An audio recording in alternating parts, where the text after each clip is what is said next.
Hare Krishna.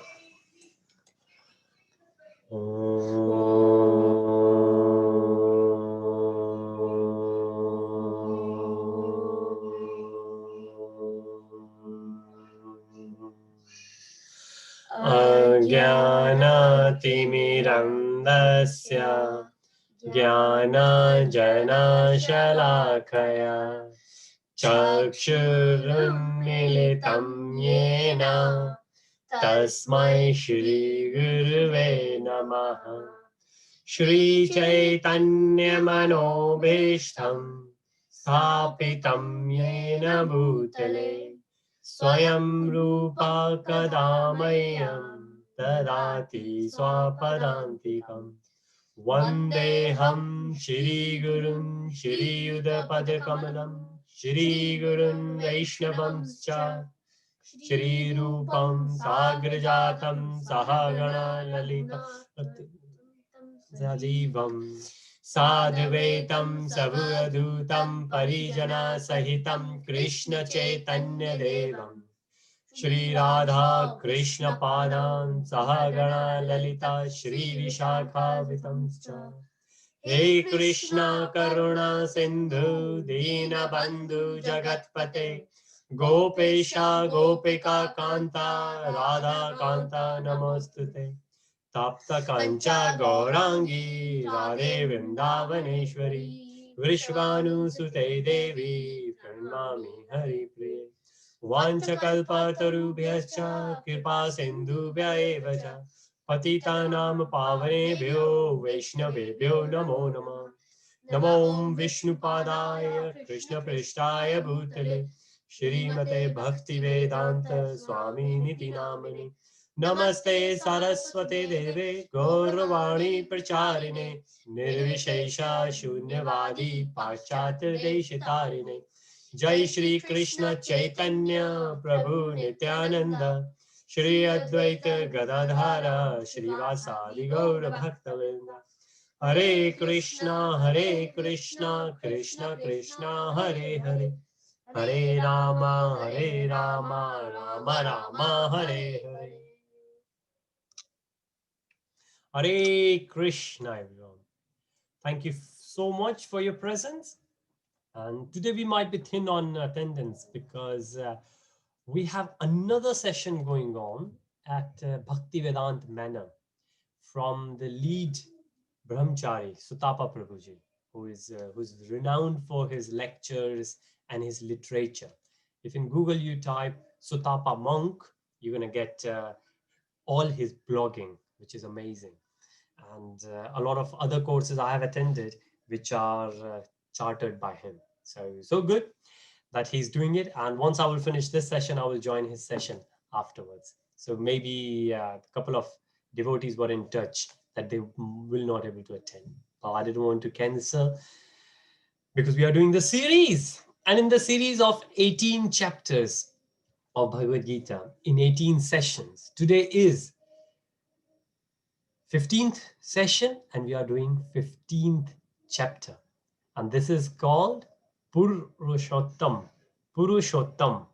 Yoga. And Purushottam is like when you say Purush is if you say human, or not the human as such, but Purush. In spirituality, as per Sanatana Dharma, we always use the reference of Purush and Prakriti. Like there is ultimate Purush, the one who is giving or maintaining, and here Prakriti, which is the material manifestation of it. So you can say spiritual, material, Purush, Prakriti. And this is Purushottam, like the best among all Purushas, which is Krishna himself. So leap year, which was last year, I believe, was leap year. We get 1 month extra as per lunar calendar, as per Hindu calendar. We get 1 month extra, and that month is called Purushottam month. And in that month, almost every day, we recite the verses of this chapter, Purushottam. So this chapter is very important. The first verse itself is very important, and we will get into it and going forward. But this is a theme where it has been split into 4, just for the easy understanding, 4 different sections. for different verses are grouped together. So the very first one, the first 5 verses, it tells us how we could detach from material world. And again, remember, first thing, if you would like to get detached from something, for example, the smoking problem, if somebody is having, then the person will have to realize the very first thing, that smoking is bad, right? If a prisoner is there, if a criminal is there in the prison, very first thing the person have to realize that this is a prison. I need to go out of it, right? And then the second thing will happen, then the person will start working on it. If the person is there and the person will not realize that what person is doing is wrong, then there is no chance person gonna leave it, right? Well, obviously by mercy of the Lord, something might happen and the person will leave it. Like a lot of time people say, oh, I cannot leave this sweet, I have sweet tooth. But then if doctor say, well, you got diabetes now, then the person got to stop it. And obviously will not able to stop it, depends on which type of diabetes it is, but it gradually fades out. But then the reality hits us very hard, the way we say it. So that's the very first thing. We need to understand that the spiritual world and material world is different. And we have been building on that. So this is material world, and we will see how Krishna is saying how we could attach from it. And then the transmigration happens. We could move from like what we were there in the spiritual world, we migrated here in material world, and then we can transcend back to spiritual world. Then Krishna says that you can do it. Of course you can do it, but then Krishna says, I can help you doing it. Why? Because Krishna has said it before. Krishna is the maintainer, Krishna is the prime originator, Brahma is the second originator, as it explains in Bhagavatam. And then there are verses, just to summarize, there are only 20 verses. Remember why I said we are doing the Jnana Kand. So Jnana Khand, the last part of the Bhagavad Gita. So chapter 13 to chapter 18, they come into Jnana, and they are not very big, except 18, which is the summary of almost the whole Bhagavad Gita, and that's why it's massive. There are lots of chapters, it's the biggest one. But rest of the verses, they are not that big. So 20 verses, but again, the depth, this chapter, the depth is huge. How much we want to get into it, it's up to us. So I will just change the presentation. So let me just go back to the first one maybe. And I'm going to enlarge it back again. Hopefully you can see the first slide. So in English, we call it, Hindi or Sanskrit, we call it Purushottam. In English, we call it the yoga of supreme person. But again, when we say person, it's not like a human, the material human. We are actually referring to Krishna and how we can go back to Krishna. And that's why this yoga is so supreme. And then moving forward, we will see the very first thing, perverted reflection. And this word itself is, well, sometimes people don't get the kind of discussions I have with the people I have. Sometimes people don't feel very comfortable with this word, perverted. So we can use twisted, we can say illusion, and we will see what do we mean by that. But then the very first thing is that we are in material world, we need to understand we are in material world, right? And that's why it is. What kind of reflection we will see? Cut the tree. Once we will see what kind of reflection it is, we need to cut that reflection down and we need to go back to the source, which is Krishna. Then again, it says in those verses, there are, if you notice, there are 3 verses, 7, 8, 9. Those verses are sometimes referred as 3 Shloki Bhagavad Gita 4. Then we have seen in chapter 10 that there are Chatur Shloki Bhagavad Gita, but here we also have 3 shloki. In those 3, we can understand what Krishna is saying in the whole Bhagavad Gita. But again, we need to understand the essence behind it. Then right at the end, the essence of the Vedanta, it says. But again, this essence is further simplified and explained further. So going forward, this is what we can say. Very first thing we need to go out of. We need to understand we are in material world. Material world is not a place for us. It's a dukhalya, place of sorrow. We will never able to be happy here. And everyone, everybody, every living being is searching for happiness. But rather than happiness, we refer it as bliss, because we understand happiness is temporary, bliss is permanent. So we are looking for spiritual bliss. Rather than the happiness, we get it from material things, which we know very well by experience that they are what we call Sharnabhangur. They are just going to stay there for moment. Now, those momentarily things could be for a second, could be for 6 seconds, could be for 1 hour, could be for years. But at some point, it will go away, right? Whether it's a big house, fancy cars, expensive clothes, anything. With experience, we can say we have seen the kids, they play with a toy and that toy seems to be the best one. But after that, they move away from that. They lose the passion out of it. And this is what the material life is. Unlike this, a spiritual world where everything is Satya Chitananda.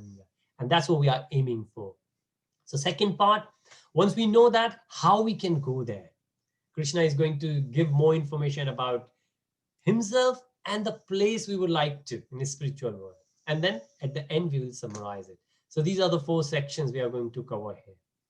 And the very first one, this is where we mention the tree, the reflection, the very first shloka. Krishna says, Shri Bhagavan Vacha Uddhava Mula. And this is the words itself.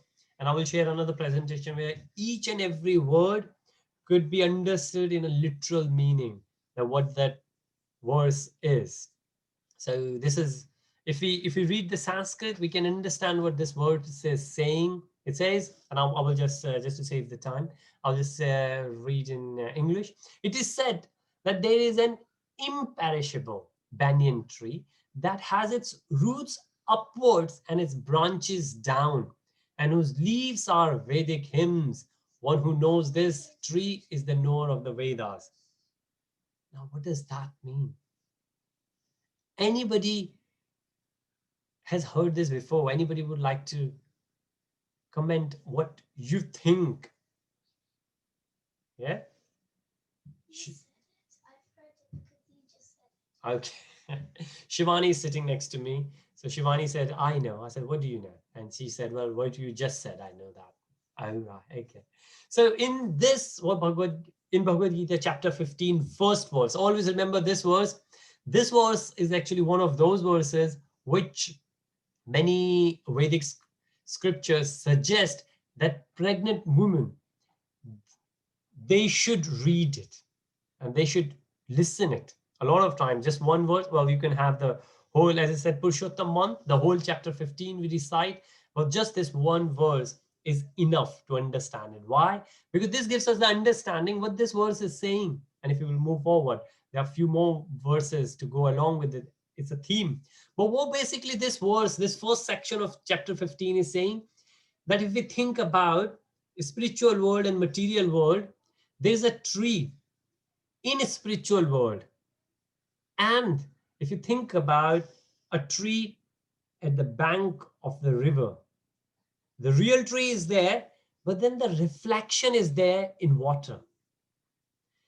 Now somebody could refer to that reflection and have the illusion that that's a real tree. But we know that's not a real tree. And how many times our senses, they have deceived us in a very similar fashion. It happens.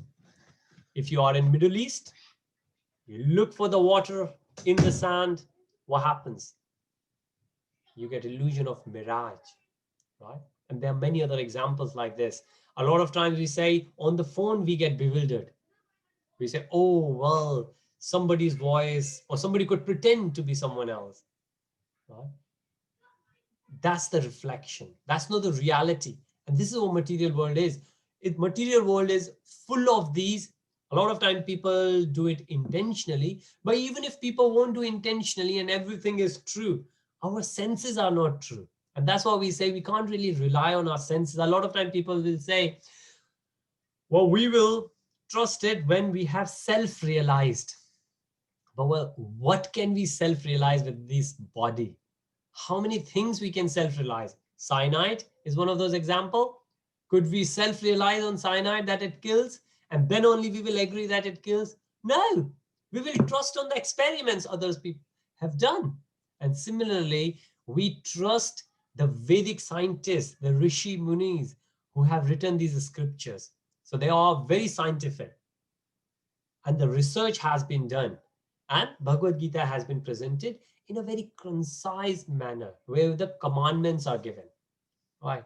So this is another one where it says the tree on the bank, the real tree is actually the spiritual world. And the reflection in the water of the same tree is the material world. And we have seen it before, but when we will see Golok chart later, we will understand that this material world gets destroyed. There are three different types of parale as mentioned in Bhagavatam. So what we understand, everything here in material world is just the reflection of that tree which is spiritual. So in this, for example, we say Vrindavan. So there's a Vrindavan here which is very similar to the one in Goloka Dham, in the spiritual world. But it's not the real one. However, it's been said because Krishna was there, it has the equal potency. Right? But that's just because of the mercy of the Krishna and the devotees there. Like a lot of time people will go to the temple and they will feel much better if in case they were in distress. Why? Because of the association of others. And this has happened. It's not only for the temple. If you think of any other religion, you can think of mosque, you can think of church. Because remember, it's the same God. Different people been referring with the different names. Right? So vibes are positive. Well, obviously, if someone follows the religion as per the Shastras, and that's what we are trying to do it. So what we say is here, the one who understands that this material world is temporary and is the reflection of the spiritual world, one who knows this tree is the knower of Vedas. So in one verse, this is. So we need to understand the very first thing, that we are here in temporary world. Right? Now the second one, if we are in temporary world, how to cut the roots of this tree? Like how to get out of this illusion that this is material world, this is a tree. And that's why it says, where we're going forward, it says the real form of this tree cannot be perceived in this body. Well, if you think about it, if you are in the water, can you perceive? Because the tree is not in water, it's on land. We will have to come to the land to realize. And similar thing here, we are in material world, we have to go to the spiritual world to realize it. So we can't really perceive it, but still somebody like there is a fish in the water, fish can see, oh, the tree is there. Oh yeah, but might not able to see. If the fish is underwater, might not able to see so it really depends where we are. Like somebody asked Prabhupada, can you see Krishna? Say, I can see Krishna. Then why can't I see Krishna? Right? And this is the same thing. Krishna is available for everyone. But whether we are ready to see, whether our illusion has been gone. Another analogy, if you think about, a car is there, right? Like I remember when I used to learn driving, my instructor used to say, because I was learning on the manual, and you need to change the gear. And the instructor used to say, just listen to the engine, the voice, the car will tell you that you need to move on to the next gear, lower or higher. But the voice will tell you, right? But something goes wrong, you don't know what's happened to the car. You can't fix it. The car is there right at the front and you could hear, but you can't understand. Obviously, he taught me how to understand. But if mechanic will come or the instructor will come, how can he understand? How can he understand? With our body, with our knowledge, we can't understand. Same thing if you think there's a technical paper, maybe the accountant sheet. Accountant can understand, we will not. A scientist can understand, we can't. And you pick any profession, the person who knows about it can pick it, can see it. They say, yeah, the fault is there right at the front of you. Can't you hear the voice? We can't. That's where we have the spiritual teacher. They come us and they train us. And then we can hear. They say, wow, now we are in bliss. What you could see, and the bliss has always been there. It's not that Krishna was not there. Krishna has always been there through the presence of his energies. And this is what a spiritual master does it. And this is what Shastras, they do it. So the real form of this tree cannot be perceived in this world. No one can understand where it ends, where it begins, or where its foundation is. But with determination, one must cut down this strongly rooted tree with the weapon of detachment. And so true. How many times, how many of us, we think, I'm not going to be angry next time. I'm not going to be jealous, anxious. But what happens? Next time when the circumstances are unfavorable, the same bad habits, they manifest, they come along and put us down. And that's what it's saying, that we can do by the weapon of detachment. Now, what we could detach, we can't leave our job, we can't leave the material body, but we can detach our mind. And that's the beauty. We just need to do whatever we are doing. But if we attach to Krishna or detach from material world, we can easily be in bliss in whatever we are doing. We don't really need to go anywhere. We don't need to leave anything. Thereafter, one must seek that place from which, having gone, one never returns. A number of times Krishna has said it, that once you are back in the spiritual world, you will never fall down. And there, surrender to Supreme Personality of Godhead, from whom everything began and from whom everything has extended since time immemorial. So we've been here for that long. For how long? It's impossible to realize. Before we move any further, anything on these verses? This is kind of first section if you think about. So upside down tree, spiritual and material, and then by the weapon of detachment, we can cut down the roots. Okay. If not, then we will continue. And this is another one of those verses, 15.5. Nirmana moha jita sanga dosha. If you hear the recitation itself, it's so nice. Remember, at the end of the day, it's kind of Bhagavad Gītā. It's a Geet. Right? You can hear this like a poetry, like a poet. You recite, whoever is your favorite poet, you can sit and you can hear the same poet. Obviously, these days, people like to hear Bollywood songs or Hollywood songs. But there was a time, and that's what we call Vedic culture. Still, if you're in the association of devotees, that's what they hear. Not that entertainment is not there, but the entertainment is of a real thing. It's a real thing because whatever we are discussing, it's eternal, not like material. The song which you liked last week, you might not like to hear that again next week. But here, the verses, all these verses were there 5,000 years ago, at least. But devotees always cherish it. Always, always cherish it. Those who are free from false prestige, illusion, and false association. Three things being given. We have discussed them before, but Krishna is explaining again, detachment. What will happen from detachment? We will go away from there. There won't be any false prestige. And if you think about it, how many times we fall over for this? False prestige, false ego. Why do we call it false ego? Does that mean that we also have true ego?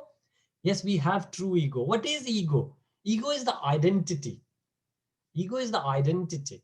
If, again, by the example of analogies, if there is a boss in the company, right, that boss has a son, and now son hasn't worked hard to be the boss. Son is this the son of the boss, but the boss, the owner of the company, has worked hard. Now this boss will come and he will take care of everyone, but the son will come and he will have the false ego that everything belongs to him. Now, technically, yes, maybe when the boss, the owner of the property or the business will die, then everything might be inherited by the son. But the son will believe everything belongs to me. In one sense, it's right, because everything which belongs to the father belongs to the son. But if you think about it, that person doesn't own any of that. It's all his father. And until that father dies, and even when the father is alive, father can easily give it to anyone. No one can say, no son can come around and say, well, this belongs to my father and my father doesn't have right to give away to anyone else. And we have seen the examples in modern life. I think Jackie Chan very famously has said it, that I'm not going to give anything to my children. I have earned it. They have to earn it. And many other stars have said it as well. And that's what, now if the son understands the true identity, that this all belongs to my father. And I might get it, but I have to earn it. So we should always remember our true identity, right? We don't belong in material world. And if you think we are, like with your logic mind, you can see programmatic approach that why are we unhappy? Why those people, we work hard to get something. All those people who have already achieved it, whether it's a lot of millions in your bank or the beauty and fame or the political power, anything you think of, all those people who already have it, why they are not happy? Why these famous personalities, they have, a lot of them have done suicides. So certainly something is wrong. So whatever Shastra says that this is dukhale, we can understand from our own experience as well. So it says, those who are free from false prestige, no false prestige. We know who we are, right? Illusion, we know we are in illusion. We need to realize it. False association. Now, what is false association? Association with those people who are in illusion, right? If they are in illusion, we need to understand there's no benefit of having association with them. If all, like if you have son or daughter, if your children will go and associate with those kids who got bad habits, what will you say? That this is the wrong association for you. Change your association. And that's one single most important thing we parents have in our mind. That when our child is going to go out, with whom that child is going to get associated with, right? And that the same thing applies to us. With whom we spend time. And now, when we say with whom, doesn't really matter another living being. It could be the kind of food we associate with, the kind of food we eat, the kind of movies we watch, the kind of magazines we read, the literature we read, the kind of songs we hear. So we need to remember what kind of things we get attached with, we get associated with it. We should not have false prestige, illusion, and false association. Who understand the eternal, who are done with material lust. What is lust? Desire. Desire to have more than required. Some people have less desire, some people have big desire. Some people, they are happy, but they would like to become the CEO. Why? Don't know. Because others want it, so do I. Otherwise, I don't know why. This happens with us. It certainly does. But very first thing we need to realize, who are freed from the dualities of happiness and distress, which means when we get something, we become very happy. And when we don't get it, we get unhappy. This doesn't mean that we should not cherish. We can always cherish, right? But we always remember from whom we got it. Right? So today is my wedding anniversary. So I could be very happy doing it, celebrating it. At the end, I need to remember that happened because of my parents, happened because of all the friends and family, happened because of the Supreme Personality of Godhead.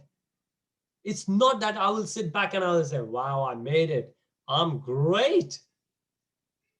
That will be false prestige. That will be the illusion that I have done it. I need to understand who has done it, right?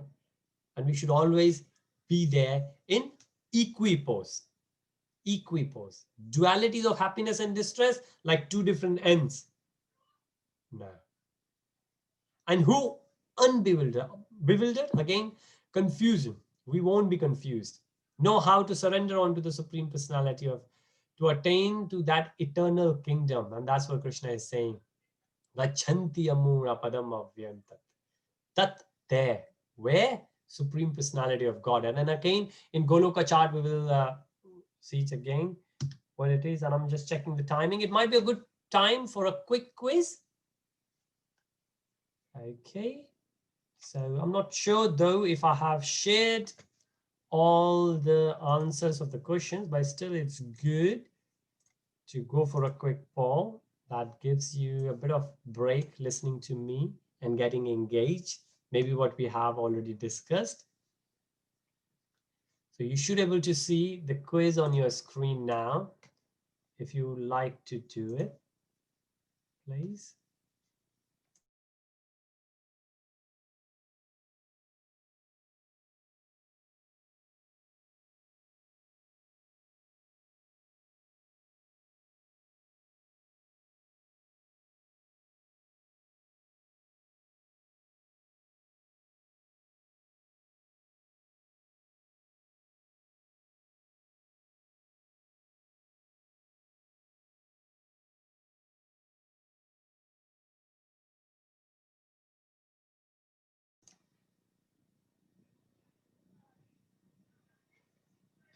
Could be a few difficult ones there.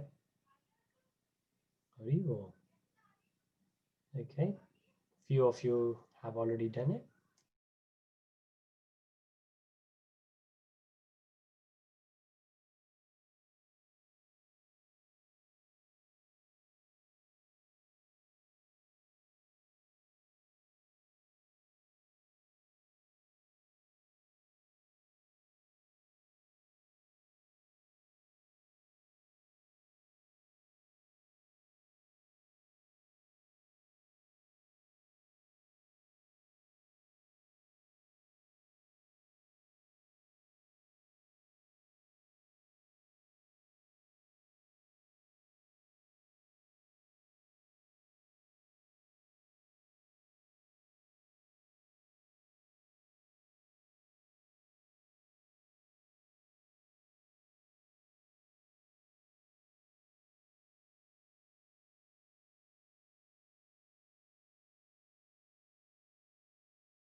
All right, so maybe time to close the quiz now. Hare Krishna. Okay, great. So as always, I will share the link of the quiz in the chat. Now here, well, I can share here as well, actually, if you want. I usually share in the WhatsApp group, but I've shared here. Many verses are there. Okay. So thank you so much. I will move the quiz on the side. Let's get back to it. So what we have discussed so far, we understand material and spiritual. We understand with the detachment, we can go back. We can understand Krishna is the supreme. Right? Now we have understood false prestige, illusion, and false association. These are the three things which could be kind of hurdles for us. Now moving forward, it says the qualities of spiritual world where Krishna is saying, na tad bhasyate surya na shashanko na pavakaha yat gatva na nivratante tad dhama paramam mama. Krishna is telling about his own abode, that supreme abode of mine where I live. And this is how we understand that spiritual world is different than material world. A lot of devotees, sometimes they say, well, I don't believe that there is another place. Why we have not found it? We have gone to Mars. Can't we find a spiritual world? Maybe not. Maybe not. There's another presentation I did, and maybe, well, I did it with kids actually. With kids, we do a lot of different things. But that was Vedic astrology. It's very similar to Goloka Dham and the Goloka chart, which we will do once we will finish this. And it will be very interesting because as far as I know, no religion, no other religion deals with this. They don't know. If you ask who is God, how is God, where is God, they don't know a lot of things. They might know the qualities of the Lord in a sense that Lord is merciful. That's it. That's it. Lord is merciful. But this is like somebody saying to me that, or somebody else, that the person is polite. Yeah, but do you know anything else about it? Nope. We don't have any details. But here in Vedic culture, Vedic Shastras, lots of Hare Krishna Kana, would you like? All right, okay, maybe by mistake. All right, so that supreme abode of mind is not illuminated by sun or moon, nor by fire or electricity. Those who reach it never return to this material world. So this is what Krishna is saying about his abode, that it has the effulgence of my own. I don't get sun. I don't need sun or moon there. Right? What else? Unnecessary struggle we say we are doing. When we are working towards material goals, again, it's good to have a job. It's not that we need to leave our job, or we should not have the aspiration to success, to become this, to become that. But mama vamsha jiva loka jiva bhuta sanatana mana sthani indriyani prakriti sthani kashati. The living entity, which is us, in this conditioned world are my eternal fragmental part. And this is one of those I always say, that Krishna says that we are Krishna's fragmental parts. And that's why Krishna is Satya Chitanand and we are also Satya Chitanand. Right? The quantity and quality could be different, but we are what Krishna is. That's what Krishna is saying, because we are the eternal parts and fragments of Krishna. Due to the conditioned life, they are struggling very hard. We are struggling due to conditioned life. And that's so true, isn't it? If you think about it again, very, very simple example of getting angry. We know we are not supposed to, but still we do. Why? We know if we will have unnecessary desire, if we can live, because it doesn't matter how much we earn, we're just going to sustain our body. We just need the minimum things. And if you go places like Vrindavan, you will see the saints are there sitting right on the street. They're happy. Now, again, I'm not suggesting in any form of shape that we should go and sit there. Well, we can go and sit there, but of course, come back in our lives. But what's there with that person that he doesn't have anything, but still he's happy? This is a real incident, that there is one disciple went to a guru, and you might have heard of Neelamari, or different people call it different ways, like alchemist. There is a novel on that as well. But alchemy, where you have a touchstone, you touch with something, and that material will turn into gold. So real incident as per the scriptures. This happened, that somebody said to someone, I want to have it.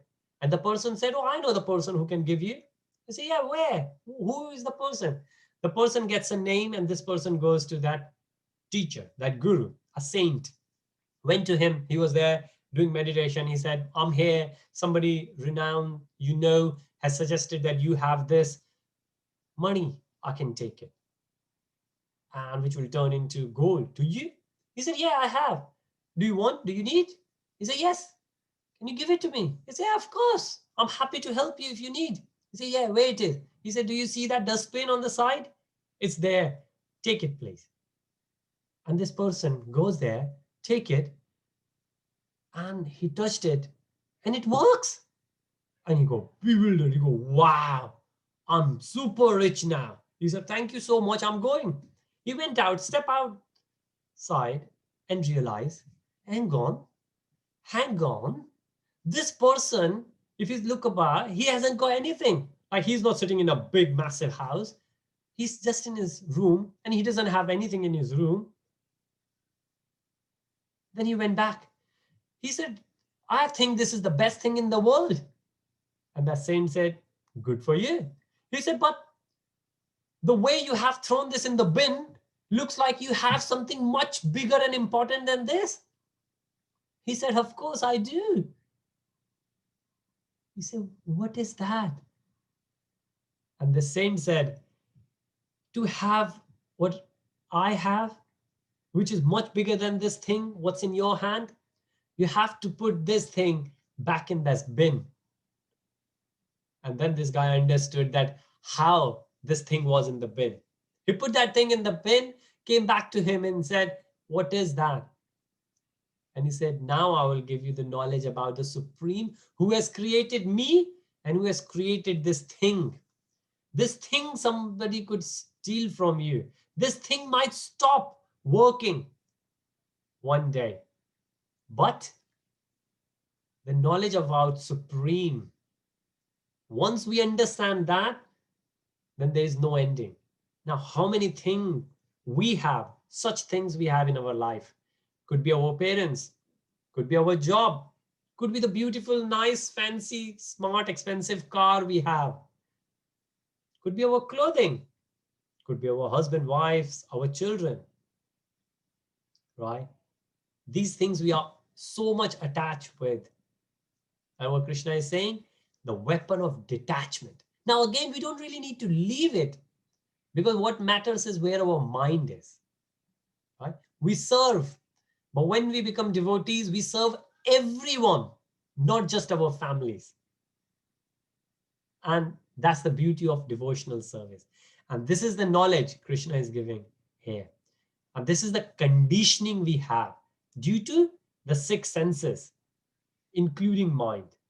Mind, senses, remember, senses, if senses are compared with horses, the mind is the rein which controls the senses. So if we can control the mind, we can easily control the senses. So it's mind-boggling that how can we control or rather engage the mind? And that's what Krishna is suggesting here. Now we have seen it, we know it very well. Changing of the body. Soul leaves the body, moves from one place to another, from one body to another. And Krishna has said it in chapter 2 as well. The living entity in this material world carries a different conception of life from one body to another, as the air carries aroma, right? Thus he takes one kind of body again and again, quits it to take another one. But we don't want to do it. Why? Because we were not in material world. We would like to take birth back in spiritual world where we were. The living entity, thus taking another gross body, this body we have, obtains a certain type of senses. He thus enjoys a particular sense of sense objects. Now, if you hear anyone, doesn't really matter if it's a Christianity, Islam, Buddhism, Hinduism, or within Hinduism, there are many sects as well. Anyone, everyone will say that we are conditioned based on the set of senses we have. Some might have better, some might have bad. Depends what kind of bargain we got. For example, my eyes are bad. I got a bad bargain in that, right? Somebody might not have the hand or the leg, or any of the senses might be disturbed. This is what we have based on our previous karma. What we can do with it is the point. And what Krishna says, the foolish cannot understand how a living entity can quit his body, nor can they understand what sort of body he enjoys under the spell of the mode of nature. And chapter 17, chapter 18, going to give a lot of detail about three modes of material nature: goodness, passion, and ignorance. Even if we don't believe anything, if we don't change anything, the one thing we change, or we should change, is the modes we live in. And they are good even if we are not religious, even if we are not spiritual. Why? Because even if we are not spiritual and religious, we would like to be healthy, don't we? We all want to be healthy all the time. People are going crazy on healthy meals, healthy diet, healthy thoughts, healthy scriptures. It's a healthy phobia, I think. Wow. But if we know what we are drinking, if we know what we are eating, we can understand which mode we are in. And if we control the modes, we are healthy. And if we are healthy, most of the time, we are a bit closer to happiness. So it's a science, and that's why we say it's a real science which works. It has worked for others. It can work for us as well. We need to do something to make it work. For example, we go to the doctor. Doctor says, this is the medicine. We come home and we say, our doctor is great, best doctor in the world, but we don't take the medicine. Anything going to happen to us? Any improvement we're going to show? Nope. Same thing happens We say, oh, if we are Hindus, we say, oh, we are Hindus. Vedas are better than all other scriptures, all other religions. We will tell our kids, be proud, you're Hindu, or you're Buddhist, or you're Christian, or you're Islam, Muslim. Doesn't matter where we belong to.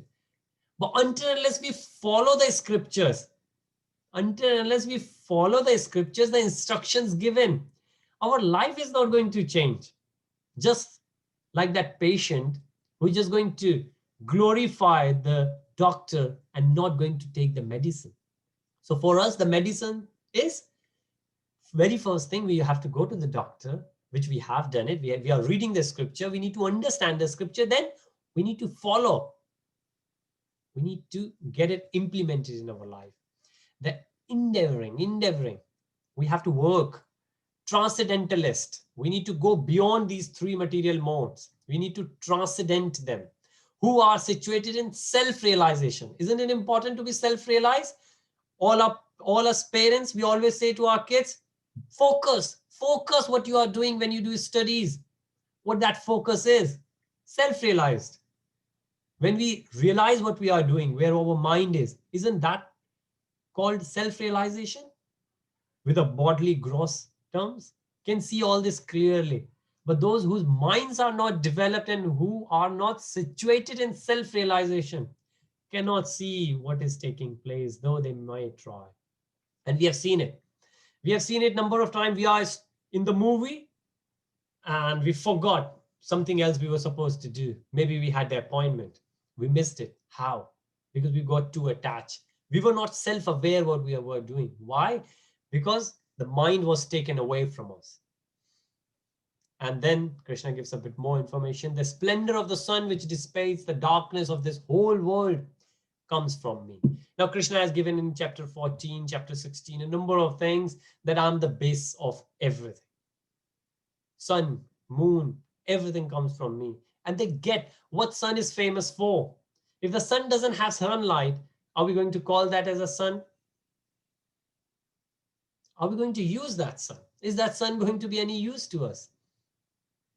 It's like a teacher in the school who say, I'm your teacher, respect me. But I don't know how to teach you.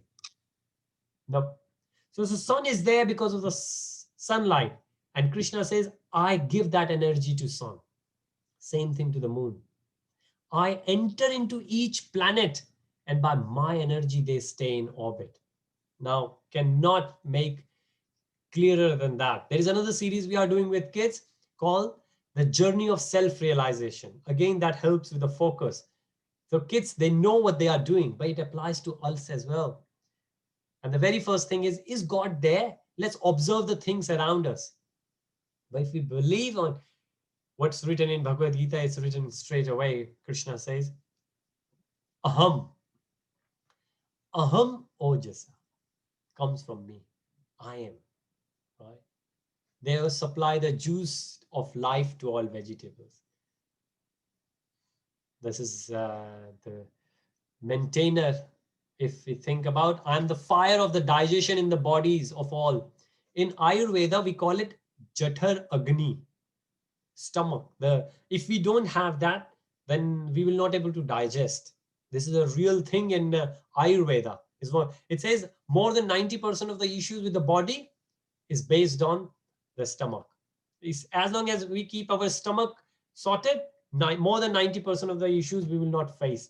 And the main thing about stomach is Jathar Agni, the digestion, the fire of digestion, which is here. And again, that's the reason we say it's a science. We make it secular, we make it religion and spiritual and all. But we think about it, so we got to, if we use this, our life is beautiful anyways. I'm the fire of digestion in the bodies of all living entities. And I join with the air of life, outgoing and incoming, to digest the 4 kinds of foodstuff. And I will show you another slide, what kind of foodstuffs are there. But outgoing and incoming, we know very well, pranayama, we say. If we do that, then again, most of our issues gone. I am to be the known. So Krishna says, what are we supposed to know? And this is one of the beautiful, there are many, but one of the beautiful verse in Bhagavad Gita 15.15, chapter 15, verse 15. Sarvasya chaham hirde sannivishtu mataha smritir jnanam apohanam cha vedasche vedasche sa sarver aham eva vedyo vedanta krid veda vid eva chaham. Each one, each word in Sanskrit could be understood and could be meditated upon. I'm seated in everyone's heart. And that's why we say Krishna is super soul. And where super soul is? In the heart. If you take any other religion, ask, do we have soul? If they say yes, where is soul in the body? We don't know. Then you come along here and you find in this verse, Krishna says, I am sitting in the heart. Actually, it's not in the heart. When we see Bhagavatam, it says not in the heart, in the region of heart. And if you think about it in material life, when a boy loves the girl or girls love boy, what happens? They say, oh, you are in my heart. Why heart? Why heart? Because our soul is there in the heart, which means I love you with my soul, not just with the body, but with the soul. Because we understood even ages ago, the soul is much more important than the gross body. Isn't it true? If a husband will say to the wife, I only love your body, I don't love you, how long that relationship gonna go? And maybe that's one of the reasons that relationship in the West, they don't go for long, because it's a superficial love or just a kind of attraction. Have you ever heard somebody said, oh, I love you from my kidney or from my liver? No, it's always heart, but nobody would know why. But here in Vedic culture, you can understand why. In Bhagavad Gita, it says, and Bhagavatam, it explains even more. The region of the heart, why this is so important. The vital organs are there as well. A doctor said to me personally once. But what Krishna says, Mataha smritir jnanam apohanam cha. And from me come remembrance, knowledge and forgetfulness. Now, if anything, any of those three things are going to happen in our life, we remember something, somebody will praise us. Wow, what a great memory you have. You can easily say, thank you, Krishna. This is the way to be in Krishna conscious. And this is the way to be humble and happy all the time. Thank you so much. There's no need to have false prestige. Oh yeah, tell you what, in childhood I ate dry fruits. That's why I remember all that. Well, really? Well, Krishna says, I gave you the remembrance. And doesn't that happen? One accident and everything is gone. In the old age, everything is gone. And Krishna says, I give you the knowledge. Some kids are born genius. Who gives the knowledge? And then a lot of time, I think most of us who are old enough, above a particular age, just forget things, don't remember, right? As I was saying, today is my wedding anniversary. Well, it's hard to remember. There's so many days these days. We are busy. Oh, well, just to be fair, I didn't forget, just because my wife is around not to make me forget that. Well, the point is that we all forget. Why? Krishna says, because. So if we forget something, like another reason, we went somewhere, Aryan was with me, where we went, the thing didn't happen. And we wasted 3 hours. And Aryan said, what was the point of all that? I said, well, we don't know, but there must be something good about it. Take the example of 9/11. How many people could not reach to the office for some reason on that day? And all of them, they felt that we are having bad day. So there was an example, the guy could not catch the taxi. There was a mother whose child got sick and she was cursing that I have so important work. And they all used to work in World Trade Tower in America. What happened? As soon as they realized that all those people who could reach to the office that day, they died, all these people instantaneously felt blessed. Oh, thank you. I was not there. A lot of time this has happened to us. In Titanic, there was a guy who all his money he put there, but just because of the dog got sick, he could not go. Him and his family, he was there. He was waving to the Titanic and crying because that was his dream to go He was saved. Everyone on the Titanic, well, almost everyone lost their life. Everything happens for some. If we forget something, remember Krishna has made us forget. It's good. And most of the time these days anyways, it's good. Because if somebody gonna say bad things to you, you're just gonna forget it. And then you will be happy and pious with everyone. I am the by all the Vedas, I am to be known. Indeed, I am the compiler of Vedanta and I am the knower of the Vedas. What is Vedanta? Veda, Ant, end of Vedas, like the summary of Vedas. That's what Krishna is saying. I have compiled all the Vedas. I have compiled the end of Vedas. I am the one to be known. Now, how much more clearer somebody could say that? Okay, I've just seen a couple of questions. I heard soul is located in Agnya Chakra. Is this wrong? It's not wrong in that sense. Now, soul and super soul, remember the soul, the symptom of soul is consciousness, and consciousness is all over the body. Now, when you mention about Agnya Chakra, those who can feel those chakra, they can move around their consciousness, or we can start doing that as well if we are conscious enough. And those meditators, they do similar thing. So they can move their consciousness. And in that case, that chakra is the main one. Now, what's the best about yogi? Those who meditate, when they sit in the meditation, they can control the consciousness. And when they leave the body, they leave always from the top, right? Why and how? Because they have been conscious enough to control it. So when they say, when you have heard the soul is located there, it's not that the soul is located there, it's the consciousness which they like to, or the jnanis, they can locate it there. They can move it there, and they love to move it there. They want to keep all their consciousness there in Agnya, which is basically passion. It's no, you can't say that's wrong, but the perception is a bit different, what they talk about. Great. Thank you. Do some people born with knowledge? People born with knowledge, of course. Spiritual knowledge especially. As we always say, A, B, C, D, we will forget. So I'm a chartered engineer, right? Registered here in London. It's very renowned. I have a license number and everything. But what happens? Next birth, hopefully I will not get material world, but unfortunately, if I will get material world, what happens? I will not remember even ABC, never mind the engineering. Same applies to any other. But Krishna has said it before, any simple step, even a baby step towards spirituality will stay with us.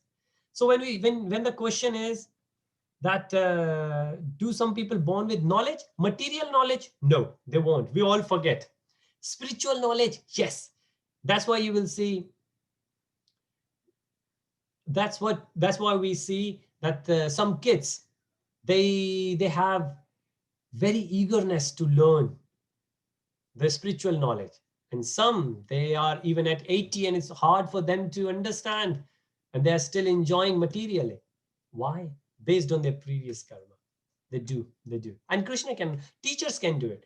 Adi Shankaracharya, he gave knowledge to one of his disciple who didn't have enough, and he gave it. And a lot of disciples, but real gurus, they do it. Yes, they can. Right. Thank you for the question. Now, 2 classes of beings, but before that, let me just check the timing. Ooh, okay, all right. Time is pushing. Right, I'm in a big screen. So in the full screen, I can't really see the clock on the computer. So this one that says, well, we are right at the end, where it says there are 2 great, well, there are 2 divisions of the personalities. It says, imperishable Lord who has entered into the 3 world. And why we say 3 world? Remember, we always say 3 world. Have you ever wondered why we have said 3 world?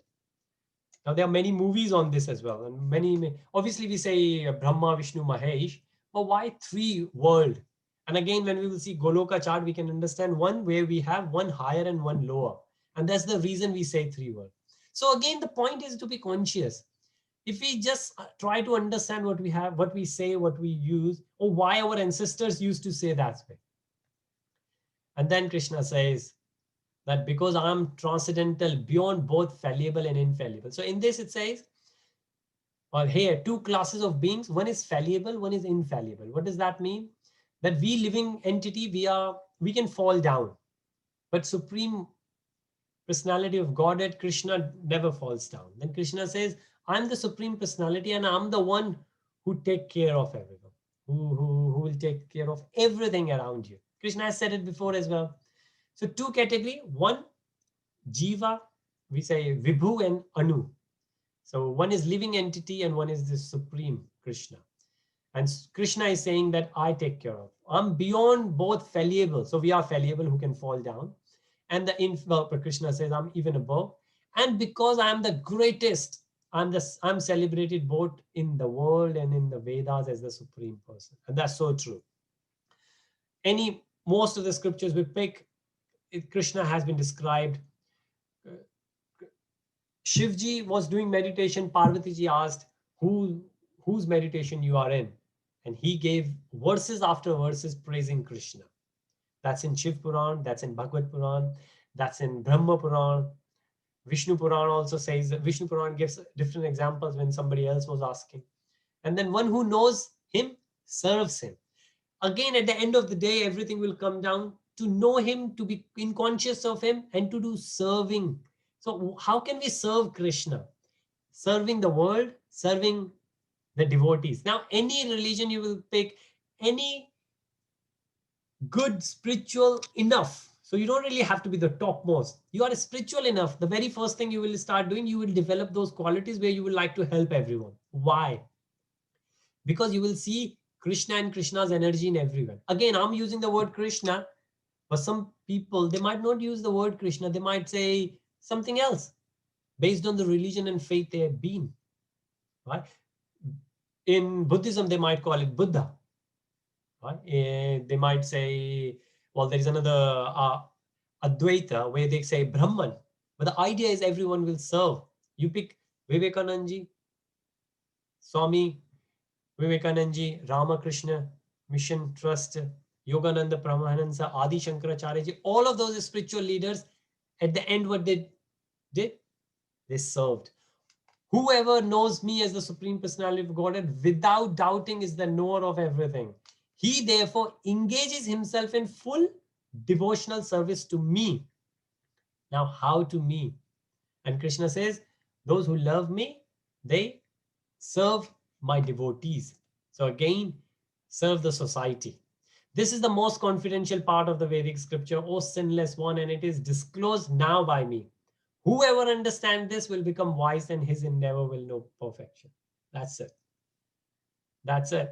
This is the essence of Vedanta, the last verse.